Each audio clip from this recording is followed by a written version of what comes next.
In Romania, they use the Romanian leu or lei. 4 Romanian lei is about equal to $1. So the cost of living in Romania is generally cheaper than in the United States. Most people live in apartment blocks, or blocuri, as they say. These blocks were typically erected in the communist era, so they aren't really beautiful on the outside, but every Romanian home is beautiful in the inside. The first thing that you'll notice as you walk into a Romanian block or apartment building are all the beautiful doors. Each Romanian picks out a door that is unique and it's very beautiful. And then when you walk inside, it's always very warm and comfortable, lots of rugs. They aren't the biggest homes usually, especially in the cities, but they're very welcoming. I feel like Apartamentul Românesc is very home for me. When you go out La Țară in the countryside, people typically have homes not as big usually as American homes. Usually they're fenced. In the front yard they have a fence and you have to either ring a doorbell or get their attention to get in, and then they have a little vineyard or a little garden, something like that in the countryside. It's very beautiful. In contrast, in America, a lot of homes are a little bit bigger and usually have either a front or backyard, and that's mainly just grass. I never really felt threatened in Romania. I'm probably a little bit bigger than most Romanians, or at least taller, but everywhere is very, very safe for the most part. When I first got in Romania, I had never taken a train, I've never taken a taxi, I'd never taken a tram. Basically, I hadn't really traveled with public transportation. So when I got to Romania and when we flew into Bucharest, I learned that I was going to be going to Arad, which is the west side of Romania, and about a 13-hour train ride. So to get to the Gara de Nord, we had to take a taxi,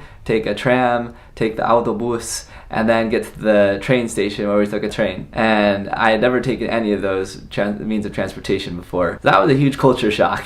But I quickly learned to love going on long train rides and taking public transportation, because then I got to talk with people and learn more about Cultura Românească, Romanian culture. Some of my best memories and conversations were on our long train rides to Arad or wherever we were going. Sometimes we'd be walking in the park, specifically in Craiova. I was in Craiova for a little bit, and we would walk in Grădina Botanica and we would see kids playing tenis de picior, or foot tennis. Basically, it's soccer but with a tennis net, and so you have to kick the soccer ball over the net. Sometimes we would join and play with the kids, or play in Piața Obor in Bucharest, play some football, some soccer over there. And that was always a highlight of my days, connecting with the Romanian tineri, the young kids of Romania, through football or other sports. I love that Romanians love football. At least where I live in America, taking public transportation is not super common. A lot of people have cars. In Romania, I feel it's more the opposite. Most people take the metro or the tramvai or the autobus or maxi taxi,